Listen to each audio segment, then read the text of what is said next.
right, welcome back to Daybreak. I'm Victoria Rubadiri sitting in for Sarfin Chieng. Today we're talking about independent women. When you hear the term independent woman, what comes to term and what comes to mind?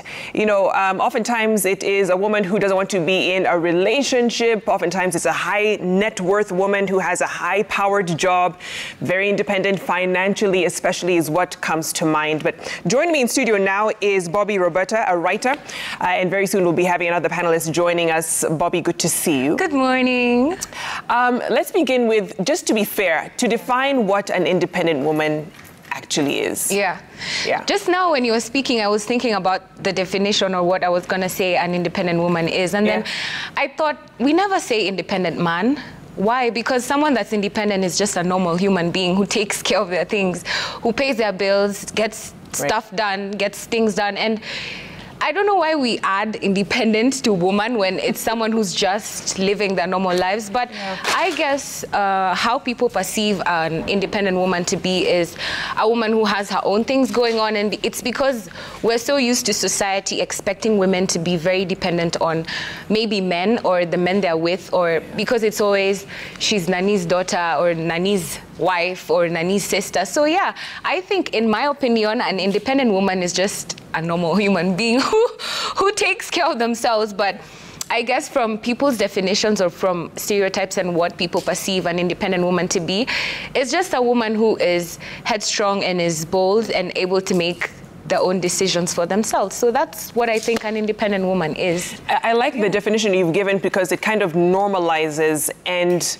deals with that whole independent part of woman. And saying this is part and parcel of what it means to be female.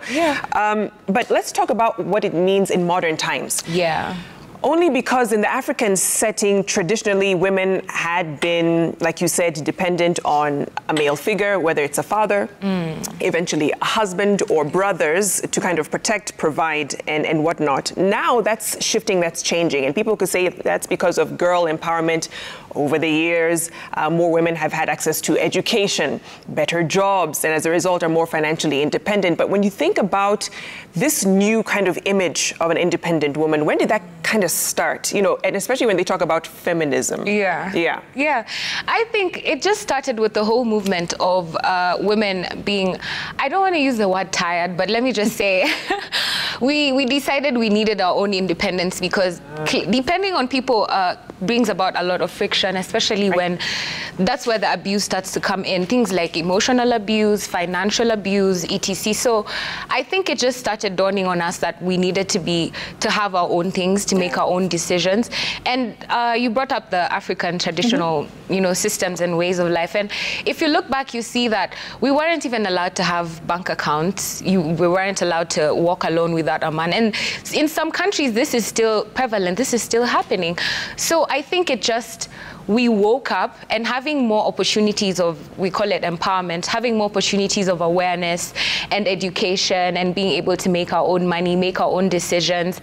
It just makes things easier for us, and it takes away the kind of abuse that women were going through growing up and just living during those times. So I think, I don't know when exactly it started, but I like that it did because it keeps us away from depending on other people, and it just makes it better when everyone else is able to be very self-reliant and making their own decisions. So I think everyone, I think I like that women are having these spaces where they're able to be better. I mean, I don't know why it's taken as competition. It's like, these spaces are for men, and then now the women are coming up and the women are taking the spaces. But I think it's very commendable if all of us are able to show up independently in our own ways as women and as men as well.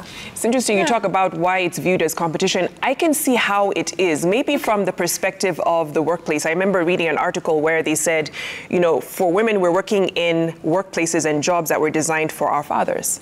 Right? And so many times you're coming into this structure that favors the man Okay, yes. Right? And how he kind of moves and navigates through life. Yeah. And even in terms of pay, you know, we also see that with the gender wage gap and whatnot. So oftentimes when they feel their ground is being ceded, they feel like they're taking our spaces. It's a competition, right? Yeah. And that's really difficult. So I want to move away from the workplace and move into the area of relationships. Because oftentimes when you're talking about independent women, it's a woman who doesn't need a man or want a man. Is that true? Or listen to men.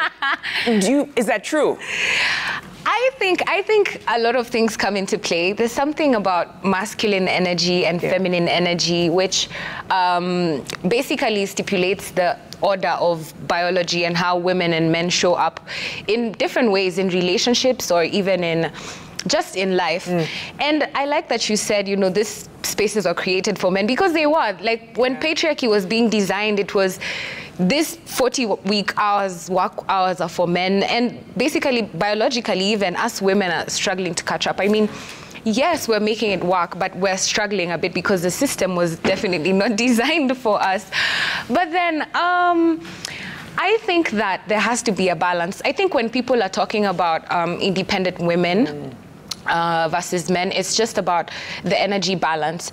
The woman is expected when she's in a relationship to come into the relationship and kind of settle, nurture, and make the house a home and just create and produce and multiply in every way, whether it's financially or, you know, growing emotionally and everything. And then the man traditionally is expected to provide and protect and all these things. So when there's a clash or when the woman is trying to do the opposite of what she's expected to do, it kind of disturbs the balance. But what I think is people need to understand the differences between, you know, masculine and feminine energy versus gender roles or things like that. You know, people think being a man means this is what you need to do, or being a woman is this is what you need to do. But when we have the discussions and you get to understand within relationships, people can have these discussions and actually decide, this is how I want to show up in this relationship, and this is how I'm able to show up in this relationship. So that hakuna hiyo clash ya, you're an independent woman, you're not ready to be married. No, I think you should be happy that your woman is able to be more educated, to make more money, to be more independent. I think those are good qualities, but I can see how it kind of disturbs the balance when it comes to the relationship or even the workplace. Yeah, it makes people uncomfortable when you're a woman who's bold and loud and you speak your mind and you're able to say what exactly you want. But I think that's a good thing. I mean, that's what we should be striving for. I often get very confused because, and you talked about the whole energy dynamics in a relationship, women resting in their feminine as they come in, and a man kind of leading with the masculine energy. But oftentimes you'll find, because you are an independent woman, you move in your masculine quite a bit. Which you talked about clashes. And so, you know, I get confused when men say, you know, in a relationship, I want to feel needed. Right? But at the same time, here comes a woman who doesn't really need you in the sense of financial, maybe emotional support. Right? And that's about all that she requires. And so you wonder, okay, so where do you kind of strike that balance of wanting to be needed, but then not wanting her to be needy? Right? Wow, striking that balance. That's a really great question, because it shows me that people are in relationship without having these discussions, and these are things that we need to talk about very openly. When you get into a relationship, before you get into a relationship with someone, I think you need to study them and see what, like, how they are, what energy they're operating on, what frequency they're on, just the things they like, the things they enjoy. Vitu too basic, so that it also allows you to be able to make decisions. And such discussions, like the question you just asked me, that's a very easy question that you should be able to ask within the relationship. You should be able to talk about it. You should be able to say, I like feeling needed. I like it when you need me. I like it when you ask me for money. I like it when I pay for your stuff. I like it when you come to me to do all these things for you.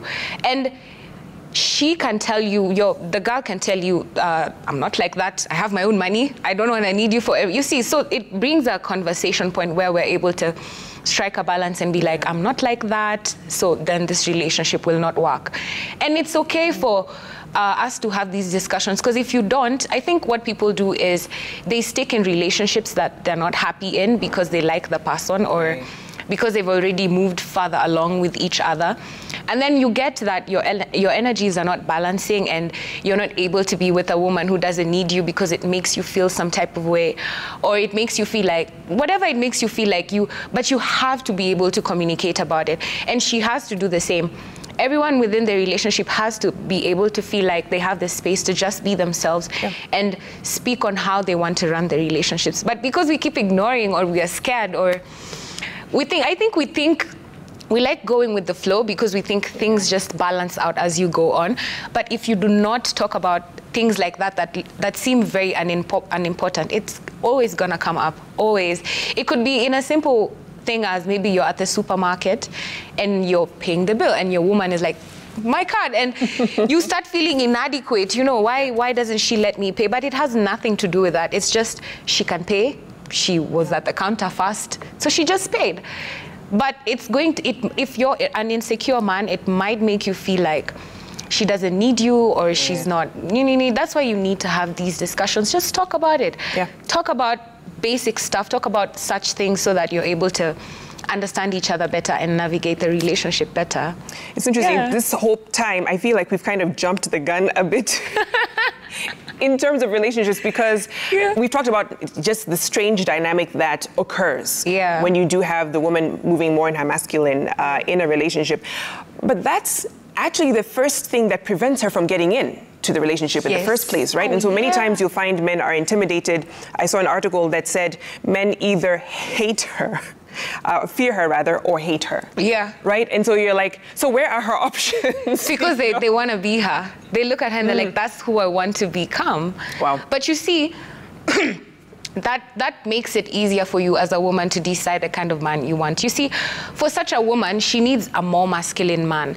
Because it doesn't matter who that woman is, whether she's the president of the world, or like she's CIA, or like she's a fighter. It doesn't matter how masculine the woman is.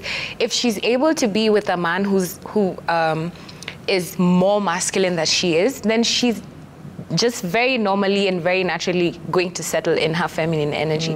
It comes so naturally. And it doesn't have to be, and by masculinity, you know, I don't mean that he's someone who's tough and strong and loud and like ego and macho. I just mean a man who's very, very secure, a man who's very protective. He's just a man. I don't know how other ways to explain it, but as an independent woman, when you come across such a man, listens, leads, guides, understands, is kind, is very, very thoughtful, you'll just calm down as well. You know, you'll be able to listen better. And this has nothing to do with him having much more money than you, or like being bigger than you, or whatever it is. It's just about the balance of energies and how you guys talk to each other and listen to each other. It just very naturally brings you to your natural feminine state if your partner is able to guide you and lead you through the relationship. So that's why I always push for people talking to each other very frequently and very easily. Have these discussions with your lovers, with your partners, with whoever you're with. Talk about it so that you guys already know what's up. By the time you're making decisions, it's a bit easier for you to navigate the relationship. It's interesting because another kind of stereotype when you talk about independent women is the fact that she could be high maintenance, right? And I wonder how that plays into this new culture of self-care, where we encourage women to take care of themselves, look good, you know, buy yourself that expensive pair of shoes, you deserve it, and all that. And so, you know, that puts an added pressure to the man when he gets into the relationship with her, wondering, is that what you expect in terms of the treatment? Well, I think, I'm waiting to hear what CJ says about this. I know, because he'll be joining us soon. But like, I mean, when you meet someone where they're at, I think it would be very unfair to try and bring them down from whatever standards they've already set for themselves. It could be financial, it could be emotional, it could be that your boundaries are very strong and you do not like hanging around people who gossip. So why would I want to come into your life as your lover and want to gossip all the time? You see, like, I already need to know the boundaries you've set for yourself. If you like the expensive perfumes and the expensive, most times this is not even a conversation about money. It's just about taste, about the things you like. It just happens that it's more expensive, but it's your standard. It's what you've set for yourself.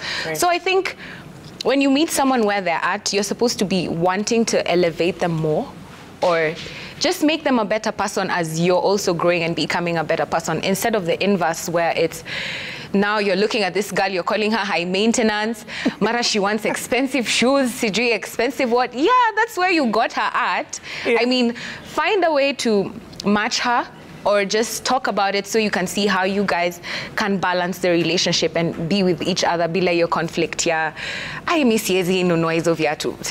Okay, then go for a girl who doesn't like those shoes and those perfumes. It's still okay. There's no issue. Yeah. It's almost like men are kind of caught in this trap of you either get the girl who wants you to buy the shoes, or you have the girl who can buy the shoes, but she would like you to buy the shoes for her. Oh, yeah. CJ Achamo is joining us now. Life coach, thank you so much for coming in. You're welcome. So it's just been two ladies talking about independent women. We need to get the male perspective. Yeah.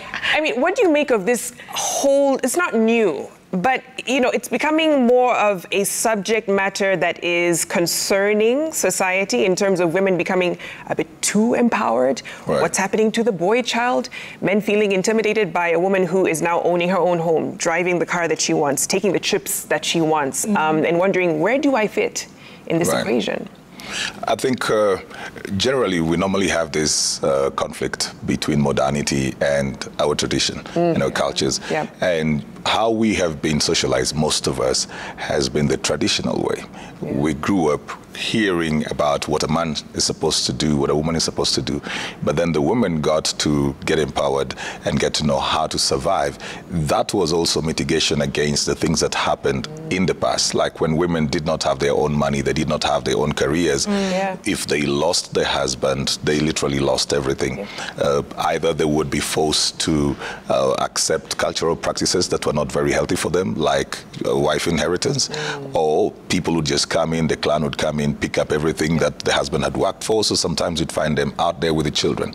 And the women would mostly stay with the children when somebody passes, or when they lose a job, or when they lose their source of income, something. So it brought the woman to the place where she needed to fend for herself. And kept on building herself. And when she realized she could actually do that, she realized that was a safer place for her to be. But then we weren't training the man for the new kind of a woman. We weren't training him for the new roles that he was going to play, because traditionally, the only role a man needed to play was to provide. Whether he was abusive or not, whether he was present or not, whether he was affectionate, it didn't really matter as long as he provided. And that's what men would mostly use. And they'd say, you know, I'm taking care of you, so where else would you go? You have a home here. And if the woman tried to go back to her place, she would be told, you know, go and stay over there, because at least the man takes care of you. Every marriage has its own issues, every family has its own issues. But now, when girls began to take care of themselves, the man was blindsided. He really did not know what to do. So the man is trying to cope with this new girl that can take care of herself. So what do I bring to the table then? And it is not a very easy place to bring the man to a place of like emotional presence, because they never really thought that that was a huge thing.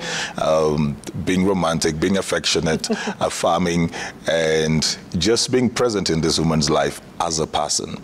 They did not think that that would be important, and they were never trained to do that, and they never saw people doing that. I mean, our fathers, I'm from older generation, our fathers just showed up, and if they showed up and brought in food, for those who did, if they showed up and brought in food, they had done everything. Now you're telling this young man that he needs to show up in more ways than one. So he needs to help in the kitchen, he needs to pick the kids, he needs to go to work, he still needs to go to the gym and look good, and he's got to be all of these things. He's overwhelmed. He's literally overwhelmed. And we also have to appreciate where the man is at. He's literally overwhelmed. And some of them, because of the absence of the fathers, were also feminized a lot. So here he is, having been feminized in a way, and then he meets a woman who is nearly masculine. Exactly. Oh, yeah. We were just talking about that. Yes. So he doesn't know what role to play. So it looks like if he has to fit into the life of this lady, then he has to let her lead. But then there is still a little bit of that traditional ego that would make him feel like, I want to be in charge. But then the woman would be wondering, so you want to be in charge as who? What do you bring to the table? Most relationships today, Victoria, are nearly shareholding. the one who has the higher shareholding makes the decisions and calls the shots. So we have to completely redefine the whole relationship setup as well. That we've got to get to the place where we relate as human beings. Not what you have, not what you bring in terms of money or something, but we relate as human beings. So that if I am a man good enough for you, even if you're better than me economically, you believe in my values, you believe in my vision, you believe in the qualities that I bring in, and so you accept me as the human being that you see. And if I'm relating with a lady, I don't see the money that she brings in. I relate with her based on the qualities that she has, so that I am not intimidated with her money. I'm not threatened by her success. I don't feel like I need to pull her down so that she is under me. We've got to go to the place where we completely relate with the human and not with whatever is on the outside. Interesting. So it's kind of shifting the dynamics in relationships from power plays or shareholding to more of a partnership. You know, it reminds me of a clip that I saw on Instagram, I believe it was yesterday, and just to talk about how men are now engaging independent women. And so this lady talked about her now fiance and how he approached her. So she's very successful in business. He asked her out on a date, and she said, well, I'm not really interested in a relationship right now until I have about $1 million liquid in my bank account. I saw the video, And then he said, oh, okay. Well, he gave her a few tips, and she wanted to meet that goal within a year. She met that goal within a month. And when she got the $1 million liquid in her account, then he said, can I lead you now? And it was very interesting because I thought, is that now what we have to come to in terms of modern relationships? And I'll get your reaction first on this, and I'll come to you, CJ, you know, in terms of men and women. I watched the video actually, and the first thing I thought was, when I hear of these discussions surrounding, you know, money and all that, I normally feel like it goes beyond the money. Like yes, we're talking about money, but it's not really about the money. It's about the effort, the intention, how you show up, just how you show up in a relationship. Like for someone else, the same situation would be like, someone else would see it and be like, you know, why are you asking for money, or why is money the discussion? But from someone else, they might choose to see it as, I told him something, and because he really, really wanted that for me, or that's how he felt about me, he wanted to show me. Actually, now they're married with kids, I think with a kid. And when he asked, can I lead you? And I was like, yes, you know, because he showed that he wanted her bad enough to be able to make these promises that he kept and just show her and, you know, loved her through it. So I think for me, it's more about how are we showing up? Everything CJ described was, I love listening to CJ because everything he was describing was a very secure man. A very, very masculine, secure man. It doesn't matter if you have less money than your woman. How secure are you in the relationship? Are you able to have conversations? Are you able to lead? Are you able to provide? And not just financially and monetarily. It's about wholesome effort. How do you show up for your relationship? If women are able to see that, then that's what intrigues us. That's what makes us feel excited about being in a relationship. But then you see, iyo kuvutana ya traditional men and, you know, these independent women of now, of the man wants to be the one to provide, but even his providence is not coming from a place of love or a place of, I want to take care of you because I really like you. It's about, I'm a man, it's my job to pay the bills. So you see there's a disconnection. It's about, okay, you have the money, but then we never talk. I don't know what you're about. We never listen to each other. There's nothing we really, yes, I'm going out to nice trips, but there's no sort of partnership going around here. And that's what makes me understand that women are starting to ask for more. We're asking for more because the women have been doing it for years and years. We can say the men are overwhelmed, but I always say this, our moms showed up in all ways. Our moms paid the bills, and still they know our best friends, they know our allergies, they know what we like, what foods we like. So it is a difficult job. Being a parent is very difficult, but if the women are able to do it all, why are we giving excuses for, you know, he's out there looking for, okay, yeah, everyone is doing it right now. The women have shown that they can do it, and they're still going to their kids' practice stuff. So while I understand that we need to extend grace to the men while they're still learning, I think we just need to see the effort come from them. We want to see the men actively participating in other things other than providence. And I like the fathers of today, the dads of now, they're so active in this. They're learning, they're taking classes, they're very present, even the circles I hang around, I'm seeing the men being very, very proactive. It's now the women who are taking a step back and being able to relax, while the men are very proactive, they're taking in the effort, and I love to see that. So I think it's just about talking to each other, talk to each other, whether ni mama ndo ana provide ama ni wewe ndo una provide in the relationship. It still boils down to the dynamics of, can I trust you? Are you respectful? Are you showing up for the relationship, or are you just paying stuff? It's just the same as saying, my woman cooks for me, but that's all she does. She just cooks and leaves. Okay, so what's the difference between her and paying the help who can, or a chef who can come and cook?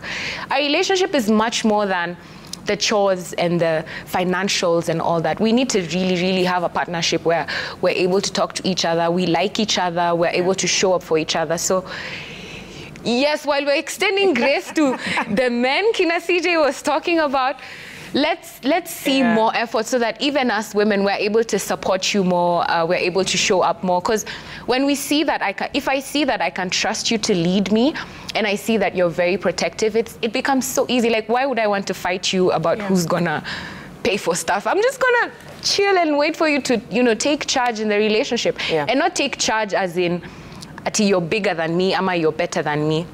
It's just in the trust of, I trust that you can do 1, 2, 3 for the family. You can make these decisions that I don't need to be very involved in, or, just the dynamics have to mesh within the relationship. Yeah. Right. CJ, what are your thoughts on that?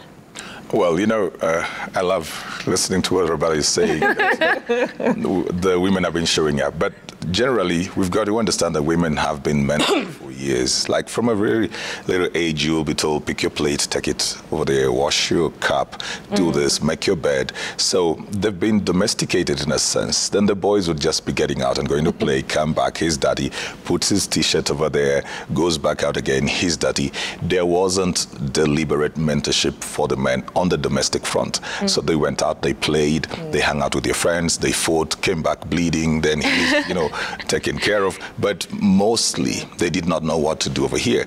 Then you pick up this guy at 25, you put him with a lady, and then suddenly he's supposed to know everything he's supposed to do. It's a very difficult place. And that's why when a man has stayed married for a while, he looks very attractive, because now value has learned something. He's learned something. So that's why I say, the grace needs to be extended to the men, because most of them they just try out. It's trial and error. Nothing that was very intentional concerning that. But girls would be told, when you will get to your husband's home, they hear that a lot about marriage. Men don't hear that much. Nobody's telling them about when your wife will come, how to treat women. Don't do this to a girl or something. But a girl will be told, don't let a boy touch you. Don't let a man do this to you. So I think the preparation usually tilts everything in the favor of the lady. Right. But then coming back to, what we're talking about, I feel that we need to move the finances out of the discussion first. If I have the money, because this could be on the other side as well. A man could be bringing in all the money. How does he treat his woman if he's the one who brings in all the money?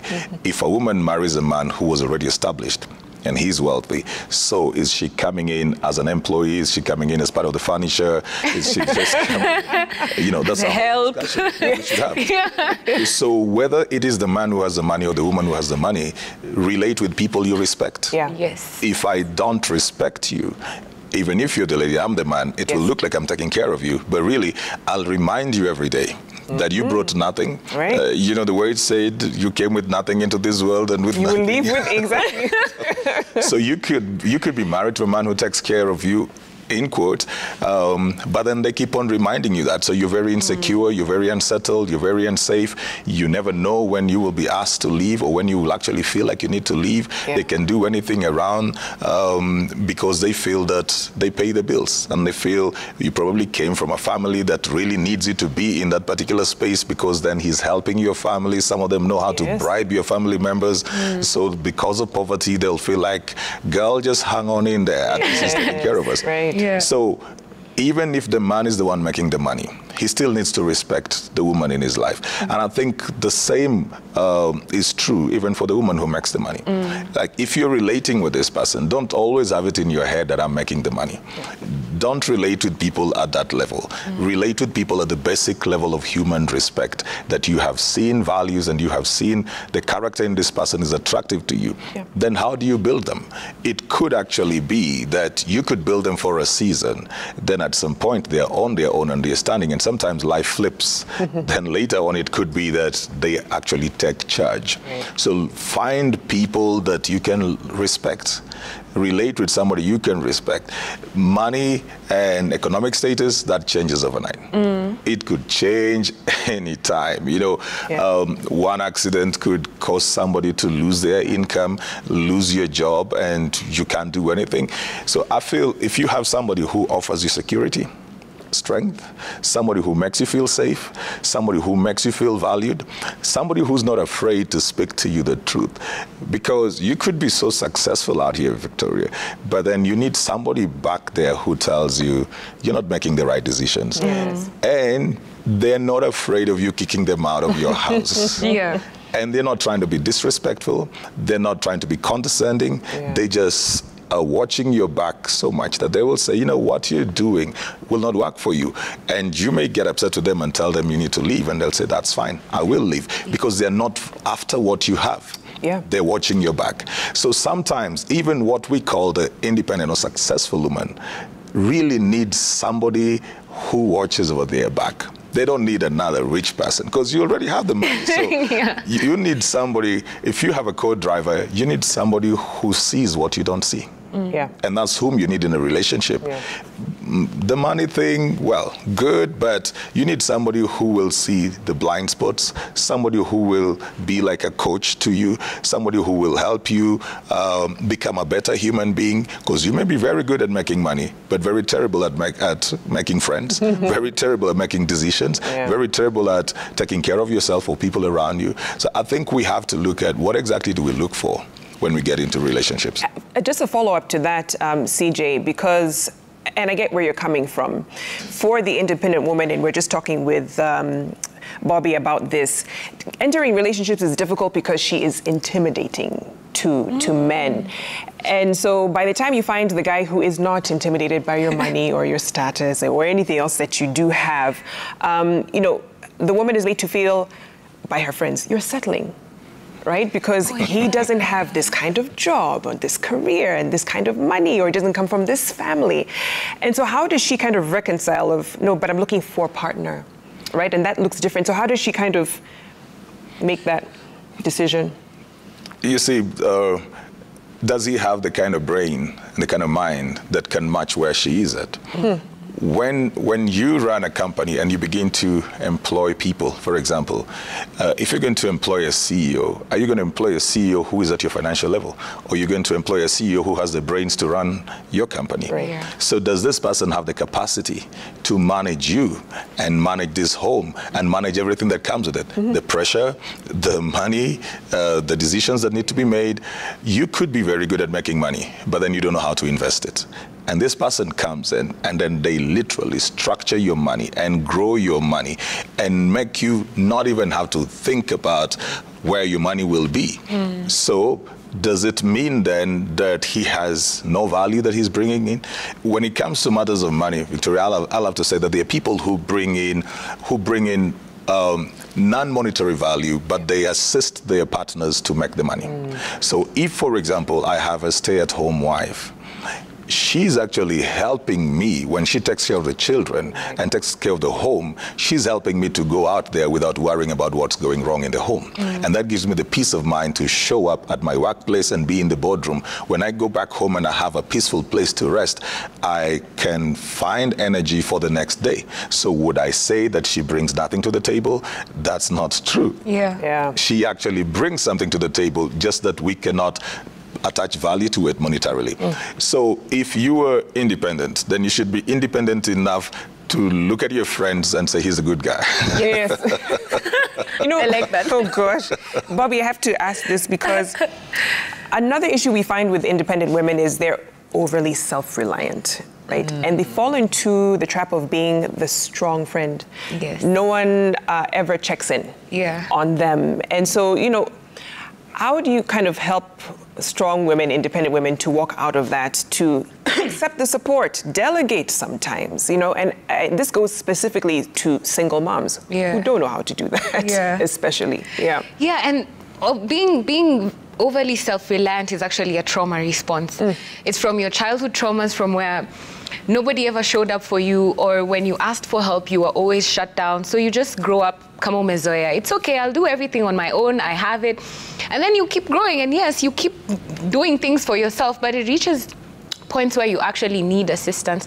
And this is funny, because yesterday I was talking to a friend of mine, and then I told her, end month in Caribbean, so right now this is that week, I'm not liquid. And then she sent me money. And the first thing I was gonna ask was, why would you send me? You know, I wasn't asking for money. I didn't mean ati niko chini sana siezi survive this week. It's just I don't have that much money. And then before I asked her that, instead of that, I just responded with thank you. Because I sat in it for a second and I was like, if I ask her, it won't be very grateful of me. So I have to first go back into being grateful first, and then now I can tell her how I feel. And when I was assessing how I felt, I realized I'm not used to people giving me money like that or showing up for me like that. So it's especially a woman. It threw me off. It was like, what? But then she told me, I knew if I told you I didn't have money, you'd have sent me money as well, because I've done it before. So why are you confused about my reciprocation? And then it made me realize that this is what friendship is. It's friendship. So it means I have to unlearn iyo kukua kufikiria, I have everything figured out and I can do everything on my own. I really have to unlearn it. And it's just not a woman thing, it's a men thing as well. The way we've grown up is we're not very used to, I was talking about it and someone in some comments said, men hawajazoea kuomba-omba. But you see, you guys, we meet up, you talk about football, you talk about women, and then you guys are not able to say, yo, I don't have rent or I don't have food in the house. So what's that friendship about if we cannot have honest discussions about what we're really, really going through?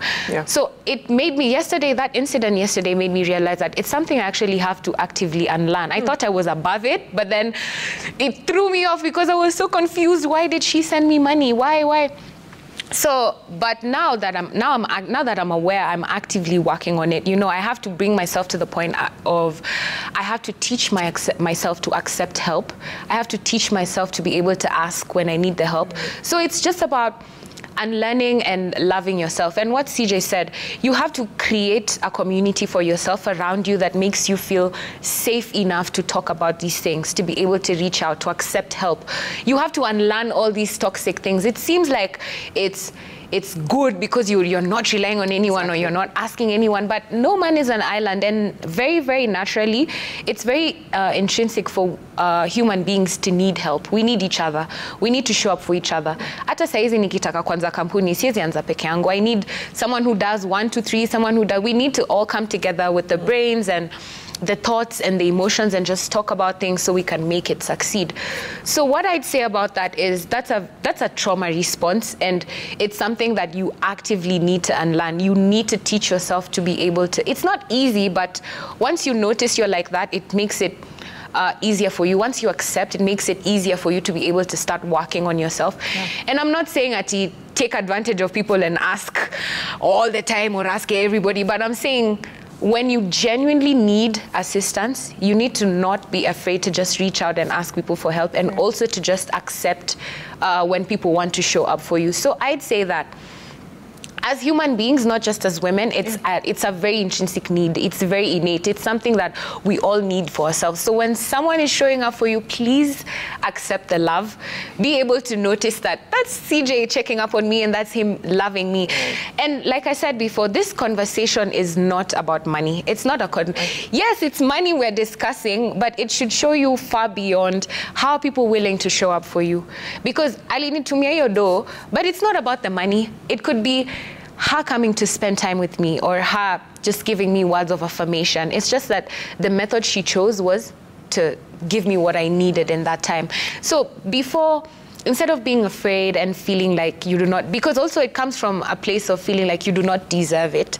You do not deserve for people to show up for you. Right. Work on all of that. Work on your self-esteem, your self-confidence, the way you love yourself. Because how you treat yourself, when people treat you like that, you'll be able to recognize and see, oh, wow, this is exactly what I would have done for her, and she did it for me as well. So more gratitude and less, I can do everything by myself. Very true. And, as we wrap up, CJ, I think we have like maybe 2 minutes left. A tweet here, someone says, this just calls on men to wake up and have a new perspective on life, to step up, become the modern man too, steering the society to a new level of balance. And pretty much what you were talking about. But I mean, it's difficult because men have been put in that box of you can't ask for help, men don't cry, you're supposed to be this alter, uber masculine individual who takes control, who has all the answers, no one checks up on you. And yet now the man you were describing a few minutes ago has to be everything else. Right. Right? So how do we get there in terms of this whole healthy man? First of all, we've got to understand that men are evolving. They're really trying to learn new things that life is throwing at them. And so that's where I will always say, have grace for them. If you see the efforts that the man is making, have grace for them. Some men are showing up for their kids and nobody showed up for them. So it's not the easiest thing to have. I had a discussion with a gentleman on Sunday night. We were talking about how he and his son relate. He says when he and the son are in the house alone, the boy is completely quiet. When the mom comes, then the boy begins to talk. And when he tries to drive out with the boy will say, if we are going the two of us, let me stay. He's just about 15 or 16 years, but it's because at some point the man was a bit firm with the boy. So again, if he's not firm, then the wife will ask, why are you not firm with the boy? Because sometimes he would raise the voice at his mom and all that kind of stuff. So he's trying to play the role of the man in the house, but then there's a way it's also reflecting on the boy and how it is affecting him. So he's trying to balance, like, I still need to be this father to this boy, and then I don't want to lose my boy at the same time. But those are not the worries of the fathers in the past. They just came in and said something and that was done. So somebody has to understand where this person is at, that he actually needs help to try and find this balance. How much do I hold and how much do I let go? So if you have a man who is doing his best, appreciate him, help him, assist him. I have been assisted a lot by my wife in how I deal with my kids. Sometimes she would tell me, when you do this, then this is how they will react or this is how they will respond. So please deal with them this way a little bit more. And that has been helping my relationship with them. So if you have a man who is putting in the effort, help them.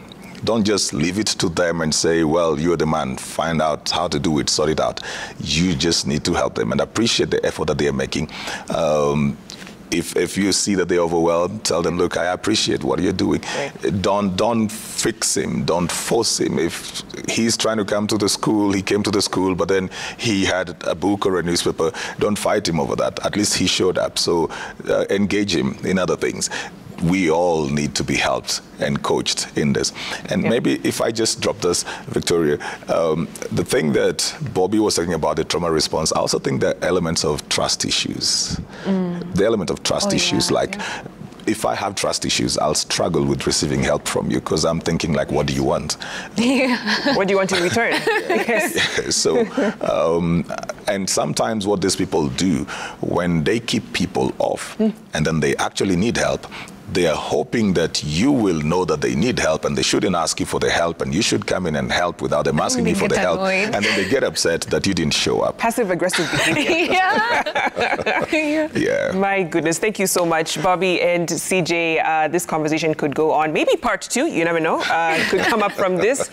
But certainly food for thought, what we've been discussing over the last hour. That does it for Daybreak. Thank you so much for watching. Let's take a look at the comments coming in from social media. No comments yet? Okay, no problem. We'll get them next week. Thank you for watching. I'm Victoria Rubadiri. Have a lovely rest of the day. Bye for now.